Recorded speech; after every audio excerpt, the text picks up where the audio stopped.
हरियाणा की, जहां विधानसभा का मानसून सत्र जारी है। इस दौरान सदन में दिवंगत आत्माओं को श्रद्धांजलि दी गई है। और वहीं इसके बाद दूसरी खबर की बात करेंगे, जहां एनजीटी ने पटाखों को लेकर के 7 नवंबर से 30 नवंबर तक के बीच बैन करने का जो फैसला है उसको सुरक्षित रख लिया है। और आखिर में बात करेंगे किसानों की, जिसे लेकर के देश भर में किसान प्रदर्शन कर रहे हैं और कृषि कानूनों का विरोध किया जा रहा है।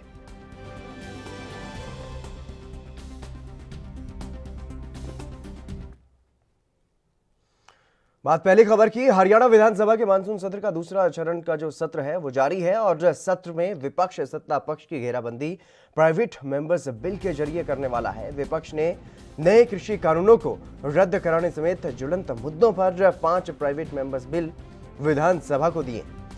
विपक्ष ने 5 काम रोको और 50 ध्यान आकर्षण प्रस्ताव भी विधानसभा को भेजे हैं। इन्हें मंजूर करने पर अंतिम निर्णय होना है। प्रस्ताव के मंजूर न होने पर विपक्ष का हंगामा तय माना जा रहा है। और किसानों के मुद्दे पर सीएम मनोहर लाल और नेता प्रतिपक्ष भूपेंद्र सिंह हुड्डा आमने सामने हैं। सत्र 2 दिन के लिए ही प्रस्तावित है। वहीं सदन में दिवंगत आत्माओं को श्रद्धांजलि दी गई है।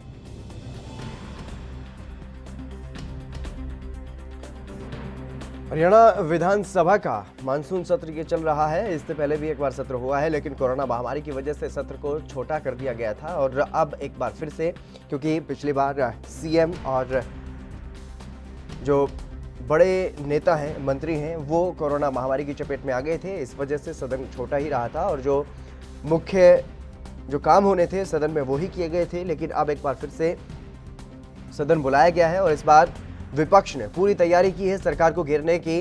जिस तरीके से 5 काम रोको और 50 ध्यान आकर्षण प्रस्ताव विधानसभा को भेजे गए हैं, इससे ये अंदाजा लगाया जा सकता है कि कितनी तैयारी विपक्ष ने की है इस बार सरकार को घेरने की। और ये माना जा रहा है कि कहीं ना कहीं जिस तरीके से सरकार और विपक्ष में, सत्ता पक्ष और विपक्ष में जिस तरीके से टकराव की स्थिति बनेगी, तो उससे कहीं ना कहीं विधानसभा में हंगामा होना तय माना जा रहा है। लेकिन इससे पहले विपक्ष की तरफ से मांग की गई थी कि सत्र को बढ़ाया जाए, लेकिन फिर से जब बैठक हुई तो बैठक में यही फैसला लिया गया कि सत्र 2 दिन का ही रहेगा। और आज पहला दिन सत्र का। सत्र के पहले दिन केंद्रीय मंत्री रामविलास पासवान को श्रद्धांजलि दी गई और इसके अलावा जितने भी तमाम जो दिवंगत आत्माएं हैं उनको श्रद्धांजलि दी गई। शोक प्रस्ताव सीएम मनोहर लाल ने पढ़ा। और इसके अलावा आपको बता दें कि जिस तरीके से ये जो सत्र बुलाया गया है काफी अहम माना जा रहा है। हरियाणा विधानसभा का ये सत्र, इसमें हंगामा देखने को मिल सकता है सत्ता पक्ष और विपक्ष के बीच। जिस तरीके से कृषि कानूनों का जो मामला है वो कहीं ना कहीं तूल पकड़ता हुआ दिखाई दे रहा है। और जिस तरीके से कांग्रेस ने पूरी तैयारी की है, बड़ौदा में उपचुनाव भी हाल ही में हुआ है और वहां भी लगातार विपक्ष ने सरकार को घेरने की पूरी कोशिश की है। हालांकि वहां पर मतदान जो है वो हो चुका है। मतदान संपन्न होने के बाद अब ये जो सत्र बुलाया गया है, आप सबकी नजरें जो है वो सत्र पर हैं, क्योंकि इस सत्र में जो अहम बात है, किसानों का जो मुद्दा है उस पर कहीं ना कहीं सत्ता पक्ष और विपक्ष आमने सामने हो सकते हैं। विनीत कपूर हमारे विशेष संवाददाता हमारे साथ जुड़ गए इस खबर पर अधिक जानकारी के साथ। विनीत, क्या कुछ जानकारी है फिलहाल विधानसभा में? क्या कुछ देखने को मिल रहा है? किन बातों पर, किन मुद्दों पर चर्चा चल रही?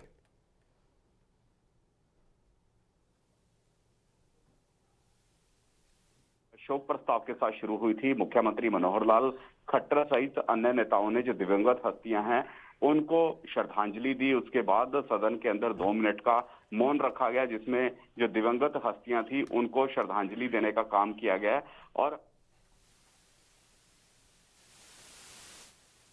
जो हैं अपने हलके से संबंधित जो समस्याएं हैं वो उठाते हुए सरकार से जवाब तलब कर रहे हैं। जिस तरह से अगर हम सढौरा की विधायक रेणु बाला की बात करें तो उन्होंने उनके जिले के अंदर लॉ खोले जाने की मांग की। इसके अलावा अगर हम बात करें तो पल्लवल के अंदर जो टूटी सड़कें हैं उसका मसला यहाँ पर उठाया गया।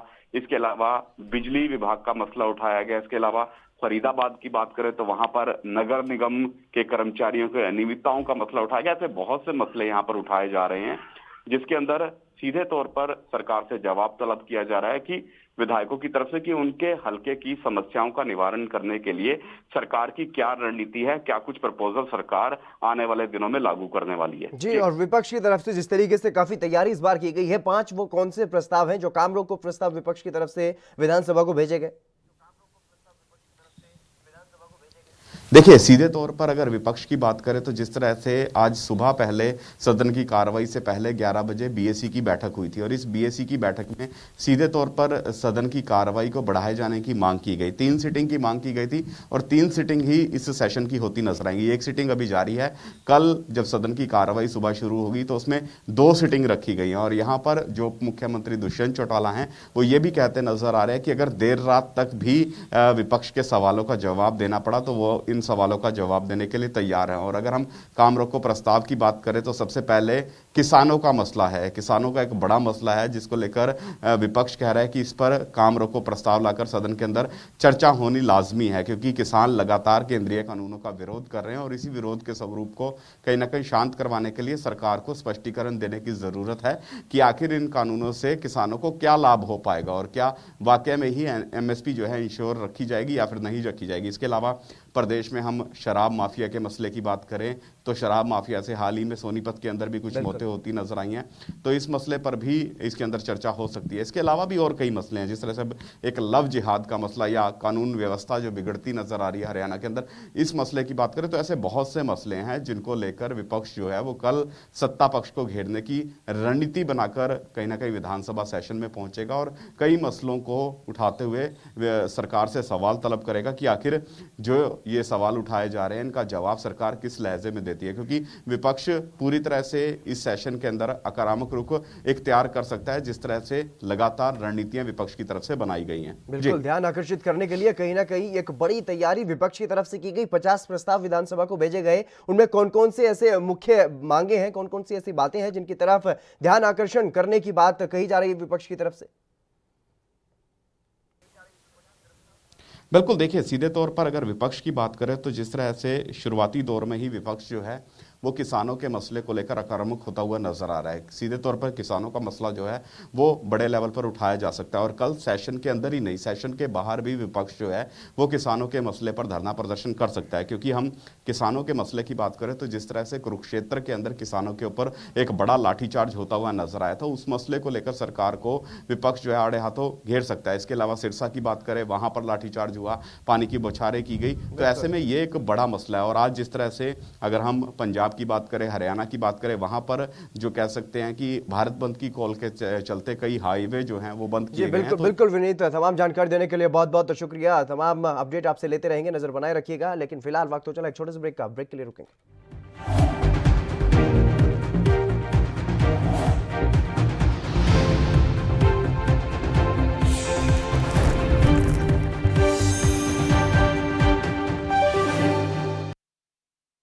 होंगे सपने सब साकार, मिले हर युवा को रोजगार, वंचित रहे न कोई बच्चा, शिक्षा जन्म सिद्ध अधिकार, राज्य की सारी नीति का बस प्रगति ही हो सार। बोले बिहार महागठबंधन सरकार, बोले बिहार महागठबंधन सरकार। कांग्रेस महागठबंधन को वोट दें।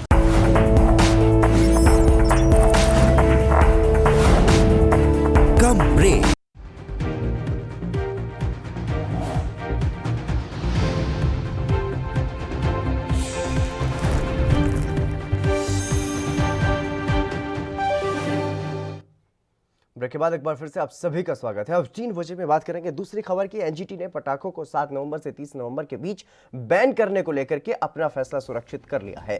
कोर्ट ने कहा है कि जो भी राज्य इस मामले में अपनी रिपोर्ट दाखिल करना चाहते हैं वो कल शाम 4 बजे तक कर सकते हैं।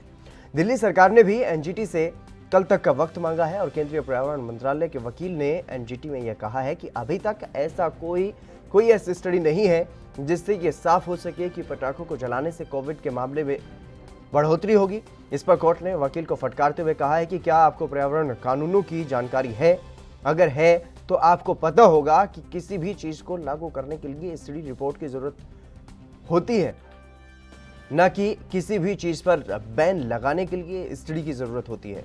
वहीं उत्तर प्रदेश और हरियाणा सरकार ने अभी तक कोर्ट में अपना रुख साफ नहीं किया है। एनजीटी ने सोमवार को पर्यावरण मंत्रालय, दिल्ली सरकार, उत्तर प्रदेश सरकार, हरियाणा सरकार, राजस्थान सरकार, Delhi police commissioner, central pollution control board, Delhi pollution control board को पटाखों को बैन करने को लेकर के नोटिस जारी किया था।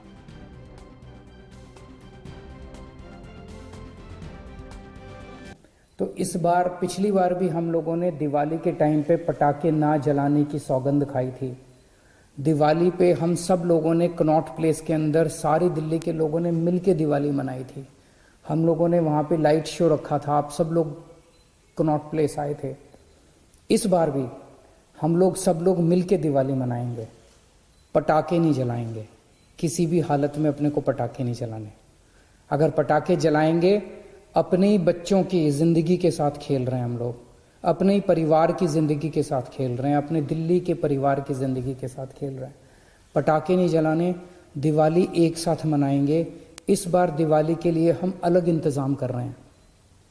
दिवाली वाले दिन 14 तारीख को 7:39 से हम दिल्ली के सारे लोग एक साथ, दिल्ली के 2 करोड़ लोग मिलके लक्ष्मी पूजन करें।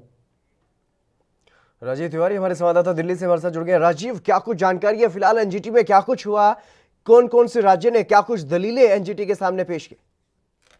देखिए, बिल्कुल जिस तरीके से एनजीटी की बात करते हैं, जो दलीलें रखी गई थी वो कहीं ना कहीं कह सकते हैं दिल्ली सरकार ने निरंतर कोशिश की है कि नाला जो पॉल्यूशन का स्तर है वो कंट्रोल किया जाए। मगर जिस तरीके से हरियाणा की और पंजाब की और राजस्थान की या फिर कहीं यूपी की, तो कहीं ना कहीं जो दिक्कतें हैं वो भी सामने रखी गई है। मगर एक चीज स्पष्ट है, दिल्ली सरकार निरंतर कोशिश जरूर कर रही थी, मगर कोशिशें सारी विफल नजर आ रही है। क्योंकि अब दिवाली का फेस्टिवल भी शुरू हो रहा है, तो दिवाली के फेस्टिवल के अंदर जो पॉल्यूशन का स्तर बढ़ेगा वो कहीं ना कहीं दिल्ली सरकार के लिए दिक्कतें खड़ी करेगा। क्योंकि निरंतर कोशिश ये थी दिल्ली की सरकार की कि पॉल्यूशन को जो स्तर है वो कंट्रोल किया जाए। मगर एक तरफ तो कोरोना जैसी महामारी चल रही है, वहीं दूसरी तरफ कोरोना को जो कह सकते हैं जो पॉल्यूशन का स्तर है वो बढ़ता चला जा रहा है। तो दिक्कतें जरूर आ रही हैं दिल्ली सरकार के आगे, और दिल्ली सरकार कहीं ना कहीं शायद केंद्र सरकार से कोई उम्मीद आगे बैठी हुई है कि केंद्र सरकार उनकी मदद करे, और केंद्र सरकार ही इसके अंदर उनकी मदद कर पाएगी। क्योंकि राज्य सरकारों से जिस तरह से निरंतर प्रणाली चल रही है, या फिर वहां से जो पॉल्यूशन जो इधर आ रहा है वो कहीं ना कहीं कंट्रोल करने के लिए केंद्र सरकार की जरूरत पड़ेगी। क्योंकि निरंतर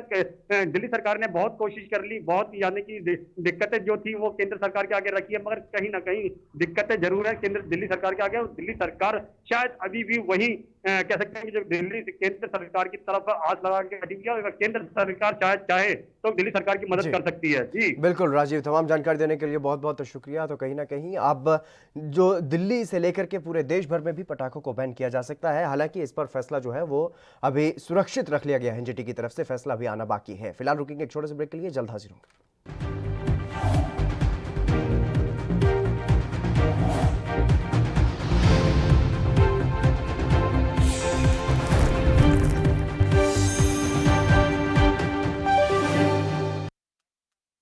बिहार ने पूरी दुनिया को सिखाया कि शिक्षक कभी साधारण नहीं होता। शिक्षक को लाठी नहीं, सम्मान मिलना चाहिए। इसलिए बिहार में संविदा प्रथा को समाप्त कर नियोजित शिक्षक को स्थायी कर समान काम समान वेतन की नीति पर अमल किया जाएगा। वही सभी छात्रों के लिए राज्य बजट का 12% शिक्षा पर खर्च होगा। आओ बिहार का भविष्य बदलते हैं। बोले बिहार, महागठबंधन सरकार। कांग्रेस महागठबंधन को वोट दें। क्या आप दुबले पतले कमजोर हैं, आपकी सेहत नहीं बनती, भूख कम लगती है, वजन नहीं बढ़ता? दरअसल मेन बात खाना पीना खाना नहीं है, मेन बात है खाया पिया लगना। और अगर खाया पिया लगेगा ही नहीं तो सेहत बनेगी कैसे? इसलिए हमारी संस्था सन्यासी आयुर्वेदा ने एक ऐसी दवा बनाई है जो कि आपके पाचन तंत्र को, आपके लीवर सिस्टम को ठीक करने का काम करती है, ताकि आप जो भी खाएं उसका पूरे का पूरा निचोड़ आपके शरीर को लगे, आपकी भूख बढ़े, खाया पिया सही से लगे, नया खून बने, हड्डियों में जान आए, वजन बढ़े, ताकत बढ़े, चेहरे पर नूर आए और आप मोटे तगड़े खूबसूरत पर्सनैलिटी के मालिक बन जाएं। यह दवा पूरी तरह से आयुर्वेदिक होती है। इसका शरीर पर कोई भी साइड इफेक्ट, कोई भी नुकसान या दुष्प्रभाव नहीं होता। लड़के लड़कियां दोनों इसका इस्तेमाल कर सकते हैं और पहले 15 दिन के अंदर ही आपको इसका असर महसूस हो जाएगा। सिर्फ 650 रुपए की पूरे 1 महीने की दवा होती है और आप इसे घर बैठे 01145454545 पर फोन करके दवा मंगवा सकते हैं।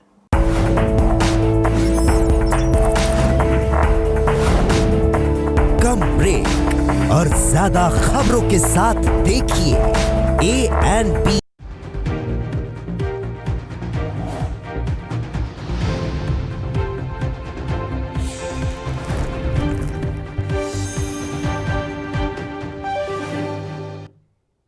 ब्रेक के बाद एक बार फिर से आप सभी का स्वागत है। अब बात करेंगे 3 बजे में तीसरी और आखिरी खबर की। किसानों के भारत बंद का असर पंजाब और हरियाणा की सड़कों पर देखने को मिल रहा है। गुरदासपुर के बटाला में किसानों ने एसएसपी कार्यालय के सामने धरना लगाया और यहां किसान केंद्र सरकार के खिलाफ नारेबाजी करते हुए दिखाई दिए। नवा शहर और जालंधर में भी किसान राष्ट्रीय राजमार्ग पर बैठे हुए हैं। रोपड़ में किसानों ने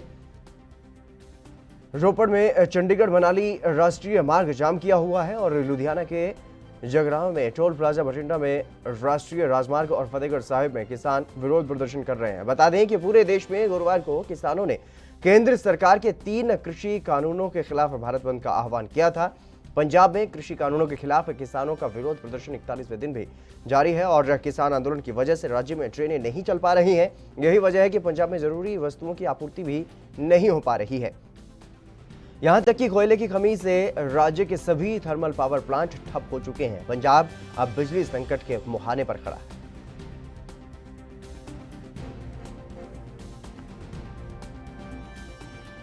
लगातार किसानों का विरोध प्रदर्शन जो है वो जारी है। को लेके चल रहा हमारा नारा है कारपोरेट भगाओ देश बचाओ। सो कारपोरेट जब तक देश से और खेती से बाहर नहीं जाएगा तब तक देश के कुछ भी भला नहीं हो सकता।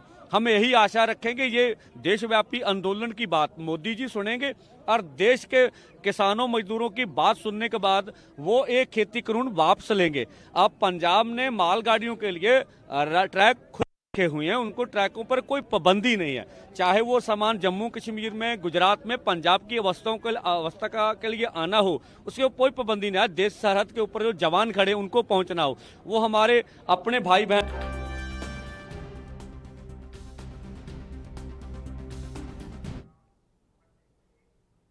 मनप्रीत चहल हमारे संवाददाता रूपनगर से हमारे साथ जुड़ गए हैं। मनप्रीत, क्या कुछ जानकारी है, किस तरीके से किसान अपने विरोध प्रदर्शन को आगे बढ़ा रहे हैं? सतेंद्र, मैं आपको बताना चाहता हूँ कि मैं यहाँ पे अभी रोपड़ जो राष्ट्रीय राजमार्ग है, रोपड़ को नेशनल हाईवे मनाली और जलंधर से जोड़ता है, वहाँ पे किसान जत्थेबंदी द्वारा टी पॉइंट के ऊपर धरना प्रदर्शन किया जा रहा है और बड़े इकट्ठ के मान लीजिए 500-600 के हिसाब से किसान यहाँ पे डटे हुए हैं। जी बिल्कुल, एक बड़े स्तर पर वहां पर प्रदर्शन किया जा रहा है, लेकिन क्या कुछ मांगे, क्योंकि लगातार जिस तरीके से लंबा समय हो चुका है, 1 महीने से ज्यादा का वक्त यहाँ पर हो चुका है, अभी तक किसानों की बातों की जो सुनवाई है वो नहीं हो पा रही है, तो क्या कुछ कहना है किसानों का, किस तरीके से नाराजगी अपनी जता रहे हैं? उनका किसानों का कहना है कि अगर हमारी मांगे नहीं मानी गई तो हम लोग 26 या 27 तारीख को दिल्ली में एक बड़ा आंदोलन की तैयारी में है और वहां पे जाके अपना पूरा संघर्ष और अपनी मांगे दिल्ली सरकार के सामने रखेंगे, केंद्र सरकार के सामने रखेंगे दिल्ली में जाके। लेकिन मनप्रीत, अभी की बात करें तो किसानों द्वारा संघर्ष को एक नया रूप दिया गया है, जहाँ पे उनके द्वारा पंजाब बंद की कॉल दी गई थी। ये नेशनल बंद था जिसका पंजाब में बड़ा असर दिखाई दिया है। जी मनप्रीत, लेकिन किसान भी इस बात को जानते हैं कि पंजाब का क्या कुछ नुकसान हो रहा है। पंजाब में रेल नहीं पहुंच पा रही है, मालगाड़ियां नहीं पहुंच पा रही हैं, जिसकी वजह से जो थर्मल प्लांट है, पावर प्लांट है, जो वो लगभग सभी बंद हो चुके हैं और बिजली संकट भी है। इसके अलावा खाद का संकट भी है, कई सारी समस्याओं से जूझना पड़ रहा है पंजाब को। जी हतेंद्र, मैं आपको बताना चाहूंगा, रोपड़ श्री गुरु गोविंद सिंह थर्मल प्लांट यहाँ पे रोपड़ में लगा हुआ है, जिसको पिछले कुछ दिनों से लाइव कर दिया गया है। जो पहले डीएक्टिव हुआ था, अब उसको लाइव कर दिया गया है क्योंकि कोयले की कमी है। उसको लाइव करने के बाद सिर्फ उसमें 6 दिन का ही कोयला बाकी बचा हुआ है, क्योंकि ट्रेनें आ नहीं रही हैं, पैसेंजर ट्रेनें वैसे ही बंद हैं और जो कमर्शियल ट्रेनें हैं जिसमें खाद या कोयला आना है, वो किसानों के धरने के कारण पहले ही बंद हो चुकी हैं। तो किसानों को ये भी देखना पड़ेगा कि जो उनकी फसल है उसके लिए जो यूरिया या और किसी चीज की जरूरत होगी वो भी ट्रेनों से ही आएगा। इसके लिए उनको ये इस चीज की नई रणनीति बनानी पड़ेगी कि उनको ट्रैक से उठना पड़ेगा। क्या किसान अभी भी वहां पर भी रेलवे ट्रैक पर बैठे हुए हैं, रूपनगर में भी? जी, अगर मैं आपसे रेलवे ट्रैक पर नहीं बैठे हैं, वो रेलवे प्लेटफॉर्म के ऊपर धरना दे रहे हैं। तकरीबन पिछले 8 दिनों से वो रेलवे प्लेटफॉर्म के ऊपर धरना दे रहे हैं। और ANP न्यूज ने इस खबर को बड़ी अच्छी तरह से नशर किया था कि जब वहां पे बैठे थे वहां से भी हम लोगों ने लाइव किया था किसानों के बारे में, और जब वो प्लेटफॉर्म पे गए तब भी नशर किया था। जी, तो क्या कुछ कहना है किसानों का? क्या वो अगर रेल चलाई जाती है तो रेलों को भी रोका जाएगा या फिर ऐसे ही अपना प्रदर्शन जारी रखेंगे? किसानों की सिर्फ एक ही मांग है, जो केंद्र सरकार के द्वारा जो बिल पास किए गए हैं उनको वापस लेने की मांग कर रहे हैं। अगर वो कहते हैं कि जब तक ये बिल वापस नहीं होंगे तब तक वो इस धरने प्रदर्शन को जारी रखेंगे। जी, लेकिन जिस तरीके से रेल रोकी जा रही है तो क्या ऐसे ही रेल रोकी जाएगी? अगर कोई मालगाड़ियां चलाने का फैसला केंद्र सरकार लेती है तो क्या उसके बाद भी क्या मालगाड़ियों को रोका जाएगा या फिर सिर्फ पैसेंजर ट्रेनों को रोका जाएगा? सतेंद्र, मैं आपको बता दूं, अभी तक कोई भी ट्रेन रोपड़ में नहीं रोकी गई है, चाहे वो मालगाड़ी हो या फिर वो पैसेंजर ट्रेन हो। पैसेंजर ट्रेन फिलहाल नहीं चल रही है और मालगाड़ी भी नहीं चल रही है। और रोपड़ में ऐसा कोई भी इंसिडेंट देखने में नहीं सामने आया है जहां किसान जथेबंदियों के द्वारा कोई ट्रेन रोकी गई हो। हाँ, बल्कि वो रेलवे ट्रैक खाली करके प्लेटफॉर्म के ऊपर धरना दे रहे हैं। जी, तो लगातार जिस तरीके से किसान संघर्ष वहां पर कर रहे हैं, तो कौन उस संघर्ष का नेतृत्व कर रहा है? कौन वहां पर आंदोलन का नेतृत्व करता हुआ दिखाई दे रहा है? आपको बताना चाहूंगा, यहाँ पे रोपड़ में जो सोचिया टोल प्लाजा है वहाँ पे 85 गांव की पंचायतें मौजूद हैं और इकट्ठे होके बिना किसी एक आदमी की लीडरशिप के सब लोग इकट्ठे होके यहाँ पे संघर्ष कर रहे हैं। क्या राजनीतिक पार्टियों का, जो राजनीतिक दलों से जुड़े हुए लोग हैं, वो भी धरने प्रदर्शन में पहुंच पा रहे हैं? किसानों का साफ तौर पे कहना है कि अगर हमारे धरने में शामिल होना है तो किसी भी राजनीतिक पार्टी को अपना झंडा लेके आने की जरूरत नहीं है और ना ही उनको परमिशन दी गई है। अगर वहां पे आके बैठना है तो सिर्फ एक किसान के बतौर आके बैठना है। जी, लेकिन राजनीतिक दलों के लोगों का क्या कुछ कहना है लगातार जिस तरीके से किसानों का संघर्ष आगे बढ़ रहा है? जी, मैं अगर आज की बात करूं तो आज आम आदमी पार्टी के जिला इकाई के कुछ नेता कुछ समय के लिए वहां पे जरूर आए हुए हैं, लेकिन उससे पहले आम आदमी पार्टी या राजनीतिक किसी और पार्टी की बात करें तो वो नहीं आए थे। हाँ, यहाँ से MLA अमरजीत सिंह धोआ काफी समय पहले जब रात को ट्रेनें ट्रैक पे बैठे थे तो कुछ समय के लिए किसानों के साथ ट्रैक पे आके जरूर बैठे थे। तो क्या बाकी जो जनप्रतिनिधि हैं वो किसानों का समर्थन करते हुए दिखाई नहीं दे रहे? जी, किसानों का समर्थन ज्यादातर बयानों में दिखाई दे रहा है, लेकिन अगर हम जमीन के स्तर की बात करें कि यहाँ पे आके बैठने की बात तो दूर की है। जी, और जिस तरीके से किसान धरने प्रदर्शन पर लगातार डटे हुए हैं, क्या कुछ परेशानियां उनको आ रही हैं? किन समस्याओं से उनको जूझना पड़ रहा है? जैसा मैं आपको बताना चाहता हूं कि अगर फाइनेंशियल लॉस सेंट्रल गवर्नमेंट और पंजाब गवर्नमेंट का हो रहा है तो किसानों का भी हो रहा है, क्योंकि इतना लंबा धरना प्रदर्शन जारी रखना किसानों के लिए भी एक बहुत बड़ी दिक्कत परेशानी सामने कर रहा है, क्योंकि वहीं पे बैठना वहीं पे खाना पीना, तो किसानों का भी फाइनेंशियल लॉस हो रहा है इस चीज का। जी मनप्रीत, तमाम जानकारी देने के लिए बहुत बहुत शुक्रिया आपका। तो लगातार अगर बात की जाए हरियाणा और पंजाब की, तो किसान जो है वो सड़कों पर हैं और लगातार जो 3 किसान कानून केंद्र सरकार की तरफ से बनाए गए हैं उनका विरोध जो है वो किया जा रहा है। और आज इस विरोध प्रदर्शन को बड़े स्तर पर किया गया है। भारत बंद का आह्वान किया गया था, जिसका असर पंजाब और हरियाणा में खासतौर पर देखने को मिला है। फिलहाल इस खास कार्यक्रम में बस इतना ही। आप देखते रहिए ANP न्यूज।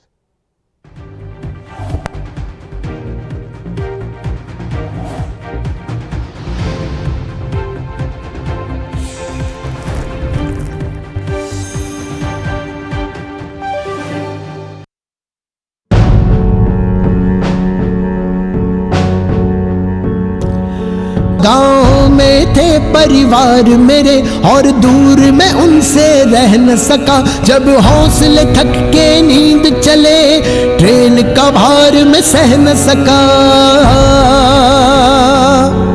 बिहार में बदलाव जरूरी है। कांग्रेस महागठबंधन को वोट दें।